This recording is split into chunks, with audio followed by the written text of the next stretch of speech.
بسم اللہ الرحمن الرحیم، اللہ کے نام سے جو رحمان اور رحیم ہے۔ ایھا الذین آمنوا اتقوا اللہ وذروا ما بقی من الربا ان کنتم مؤمنین۔ اے لوگو جو ایمان لائے ہو، خدا سے ڈرو اور جو کچھ تمہارا سود لوگوں پر باقی رہ گیا ہے اسے چھوڑ دو اگر واقعی تم ایمان لائے ہو۔ فَإِن لَّمْ تَفْعَلُوا فَأْذَنُوا بِحَرْبٍ مِّنَ اللَّهِ وَرَسُولِهِ وَإِن تُبْتُمْ فَلَكُمْ رُءُوسُ أَمْوَالِكُمْ لَا تَظْلِمُونَ وَلَا تُظْلَمُونَ۔ لیکن اگر تم نے ایسا نہ کیا تو آگاہ ہو جاؤ کہ اللہ اور اس کے رسول کی طرف سے تمہارے خلاف اعلان جنگ ہے۔ اب بھی توبہ کر لو اور سود چھوڑ دو تو اپنا اصل سرمایہ لینے کے تم حقدار ہو۔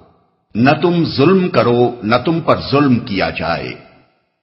اللہ اور اس کے رسول کی طرف سے تمہارے خلاف اعلان جنگ ہے۔ یہ آیت فتح مکہ کے بعد نازل ہوئی اور مضمون کی مناسبت سے سلسلہ کلام میں داخل کر دی گئی۔ اس سے پہلے اگرچہ سود ایک ناپسندیدہ چیز سمجھا جاتا تھا مگر قانوناً اسے بند نہیں کیا گیا تھا۔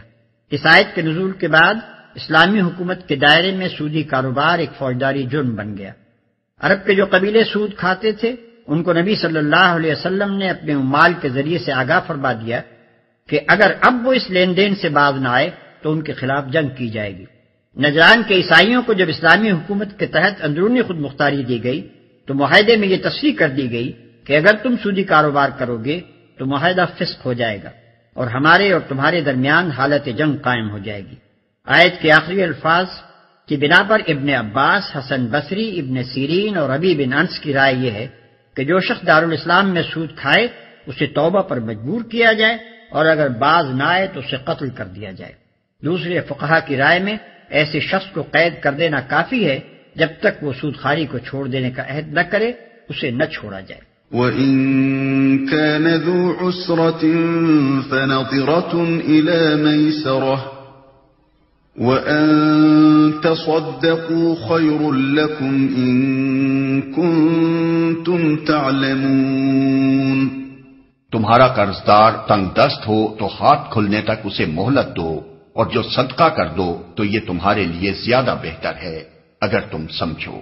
اسی آیت سے شریعت میں یہ حکم نکالا گیا ہے کہ جو شخص ادائے قرض سے عاجز ہو گیا ہو اسلامی عدالت اس کے قرض خواہوں کو مجبور کرے گی کہ اسے مہلت دیں اور بعض حالات میں وہ پورا قرض یا قرض کا ایک حصہ معاف بھی کرانے کی مجاز ہوگی۔ حدیث میں آتا ہے کہ ایک شخص کے کاروبار میں گھاٹا آ گیا اور اس پر قرضوں کا بار بہت چڑھ گیا۔ معاملہ نبی صلی اللہ علیہ وسلم کے پاس آیا۔ آپ نے لوگوں سے اپیل کی کہ اپنے اس بھائی کی مدد کرو، چنانچہ بہت سے لوگوں نے اس کو مالی امداد دی مگر قرضے پھر بھی صاف نہ ہو سکے۔ تب آپ نے اس کے قرض خواہوں سے فرمایا کہ جو کچھ حاضر ہے بس وہی لے کر اسے چھوڑ دو، اس سے زیادہ تمہیں نہیں دلوایا جا سکتا۔ فقہا نے تصریح کی ہے کہ ایک شخص کے رہنے کا مکان، کھانے کے برتن، پہننے کے کپڑے اور وہ آلات جن سے وہ اپنی روزی کماتا ہو کسی حالت میں قرق نہیں کیے جا سکتے۔